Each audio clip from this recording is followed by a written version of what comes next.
नहीं, ये सवाल आप सबसे पूछिए एक बार। और ये सवाल पूछते रहना चाहिए, मुझे लगता है बहुत हद तक पूछते रहना चाहिए, क्योंकि ऐसा कौन सा फ़िलासफ़र है जिसने कभी कोई बेवकूफ़ी की बात नहीं की। एक नाम बता दीजिए आप मुझे। प्लाटो। दुनिया का सबसे बड़ा दार्शनिकों में गिना जाने वाला व्यक्ति, यूनिवर्सिटियों में पढ़ाया जाता है वो व्यक्ति। उसके आइडियाज़ ने पूरी पश्चिमी सोच को बदल दिया। लेकिन क्या उसकी हर बात सुनी सुनी जाती है या सुनी जानी चाहिए? बिल्कुल नहीं।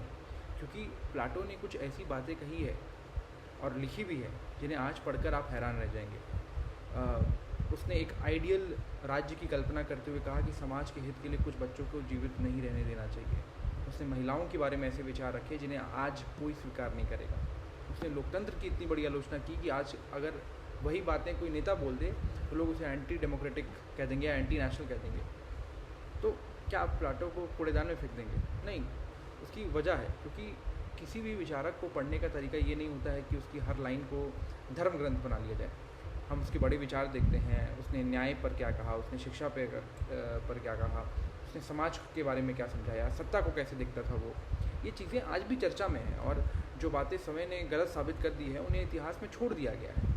यही बात सिर्फ, और ये सिर्फ बात प्लाटो पे नहीं लागू होती है, उस हर दार्शनिक व्यक्ति पे लागू होती है जिनके बारे में हम निट पिकिंग करके उसके बारे में कुछ एक बात लिखते हैं और बोलते हैं जो उसने खुद लिखी थी। और ये सेम चीज़ महात्मा गांधी के साथ भी है कि उसको एक धर्म ग्रंथ की तरह उनकी आइडियलिज्म को, उनके विचार को, उनकी बात को नहीं लेना चाहिए। पर क्या उन्होंने किया, क्या वो कर सकते थे, क्या उनकी लीडरशिप एक्यूमेन थी, वो व्यक्ति उस पर जज होना चाहिए।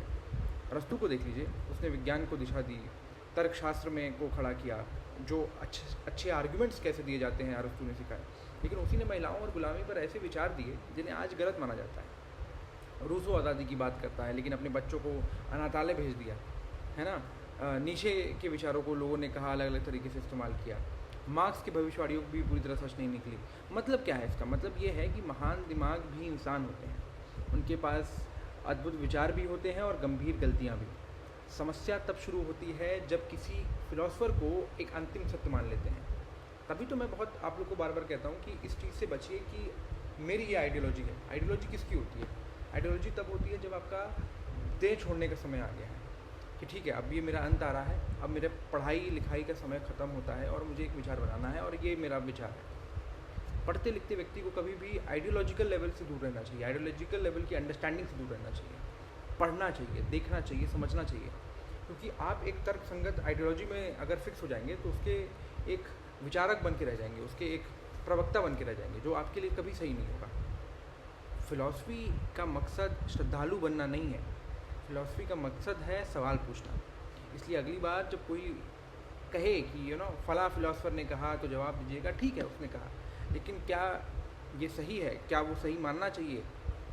ये असली दार्शनिक सोच है जो प्लाटो, नीसे और बाकी लोग ये करते करते आगे बढ़े।